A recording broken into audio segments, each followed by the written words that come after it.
Há cerca de 12 mil anos, uma era da humanidade perdida nas brumas da história. Existiu uma civilização magnífica, um império que unia ciência, espiritualidade e harmonia como jamais vimos novamente. Seu nome ecoa até hoje: Atlântida.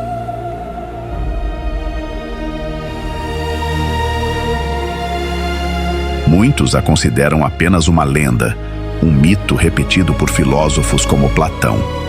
Mas médiuns sérios, tradições espirituais e registros sutis confirmam: Atlântida foi real. E sua memória ressurge para nos ensinar lições preciosas sobre nosso presente e futuro. Apesar de ser chamada de ilha, a ilha de Poseidon, Atlântida possuía proporções continentais. Estendia-se pelo Oceano Atlântico, alcançando regiões que hoje conhecemos como Flórida, Açores, Ilhas Canárias e Madeira. Era vasta, rica, imponente. Ali florescia uma população de aproximadamente 60 milhões de habitantes.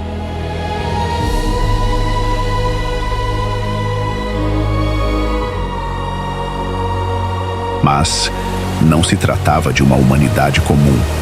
Eram espíritos vindos de outros mundos, espíritos de elevada evolução para os padrões da Terra primitiva, seres com consciência expandida, livres de crenças limitantes e de doutrinas opressoras. Na Atlântida, a espiritualidade não era religião, era conhecimento, experiência, vivência direta. A fraternidade e o respeito mútuo eram a base de sua sociedade. Imagine uma civilização onde não havia crimes registrados por milênios, nenhum roubo, nenhum caso de corrupção, nenhum assassinato. As divergências de opinião obviamente existiam, mas nunca se transformavam em ódio ou violência. Cada voz era respeitada e as diferenças eram vistas como parte natural do aprendizado coletivo. Os atlantes estudavam com fervor. Não buscavam apenas conhecimento técnico, mas saberes que elevassem o espírito.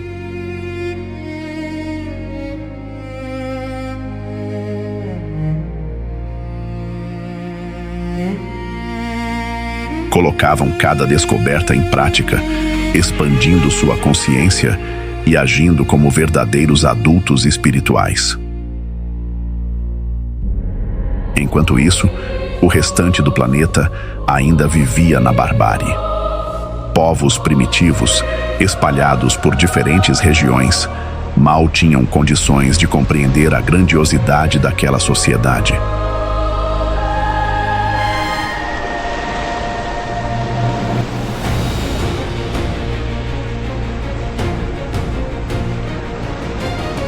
Isolada do resto da humanidade atrasada, Atlântida era um farol de luz e sabedoria, separado da imaturidade das tribos exteriores.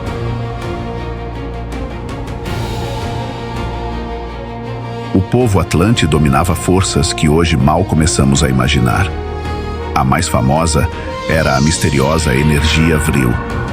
Com ela, podiam anular o peso da matéria, invertendo o eixo gravitacional de qualquer objeto. Blocos de pedra com 5 toneladas eram erguidos como se nada pesassem, o que lhes permitiu construir pirâmides com 4 vezes o tamanho da pirâmide de Quéops, no Egito.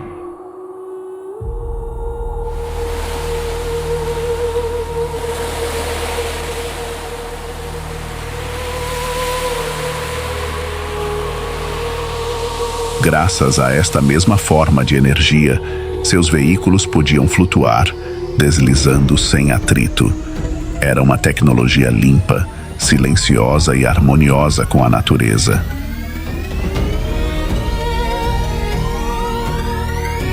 Mas o Vril não era apenas força mecânica, era também energia espiritual, ligada ao magnetismo universal, uma ponte entre os planos físico e astral.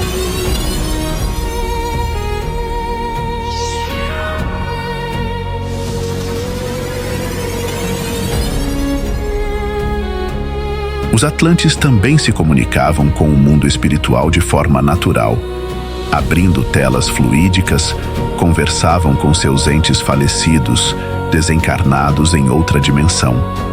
Recebiam orientações e aprendiam diretamente com mestres de outras esferas.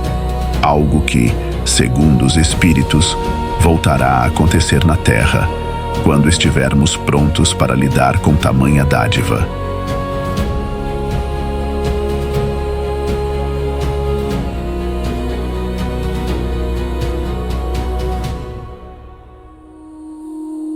Entre aqueles 60 milhões de habitantes, reencarnaram espíritos que, no futuro, se tornariam figuras conhecidas da nossa história. Naquela época, eles ainda não eram os personagens que conhecemos, mas já se preparavam para grandes missões. Ramatiz, espírito vindo de Sírios, estava ali sob o nome de Nasser. Hermes Trismegisto, o sábio que um dia deixaria marcas no Egito e na Grécia, também viveu entre os Atlantes, encarnado como Artemis. E outras almas grandiosas também encarnaram ali. Aquele que séculos depois seria chamado de Akhenaton, o grande faraó que trouxe o monoteísmo ao Egito, viveu entre os Atlantes como Atonis.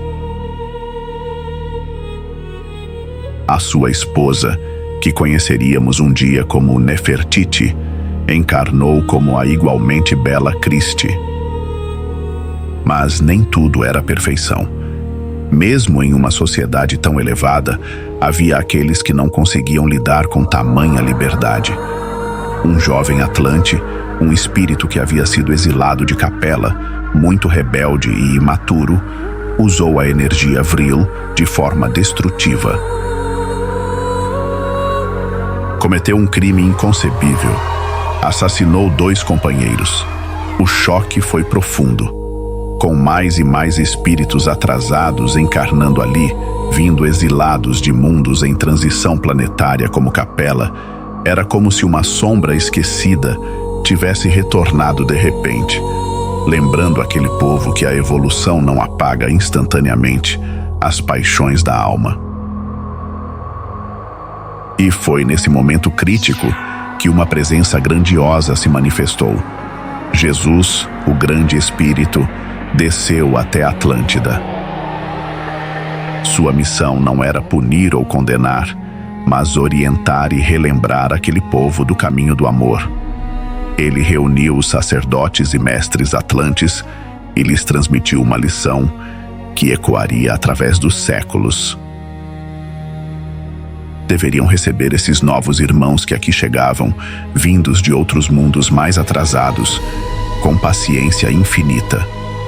Deveriam amá-los, mesmo em seus erros, pois apenas o amor reeduca, apenas a compaixão desperta o que há de divino em cada ser.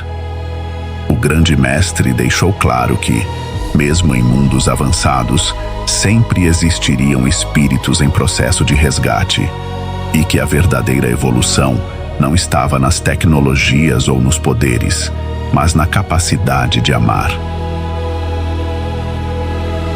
Jesus permaneceu algum tempo entre os Atlantes, ensinando os sacerdotes, preparando consciências, mostrando que a fraternidade deveria ser incondicional. Assim como faria milênios depois, na antiga Galileia, quando encarnaria em um corpo físico.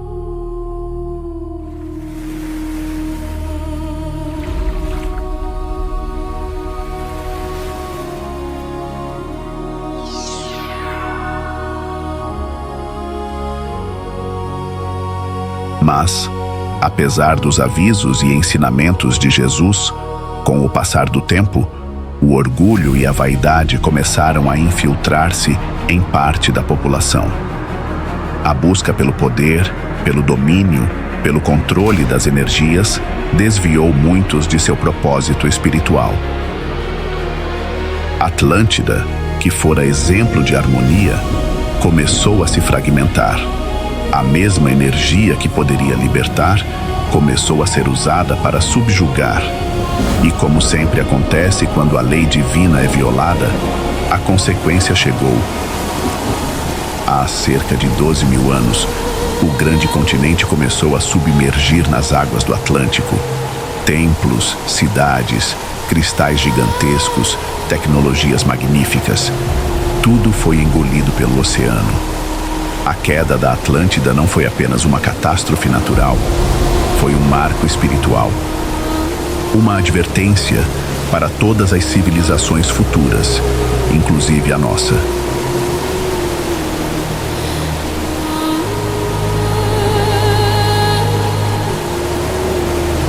Atlântida foi um sonho grandioso, um lampejo do que a humanidade pode se tornar, mas também um aviso de como o orgulho pode destruir até mesmo as sociedades mais elevadas.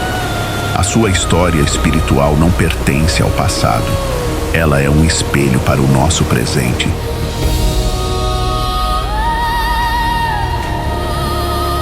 Este vídeo foi feito com base em informações trazidas pelo médium Pedro Augusto, que possui um canal aqui no YouTube. O link está na descrição, não deixe de conferir. E se você quiser e puder colaborar para manter este portal aberto, pode contribuir com qualquer valor via Pix, usando o QR Code que aparece na tela. Obrigado por assistir.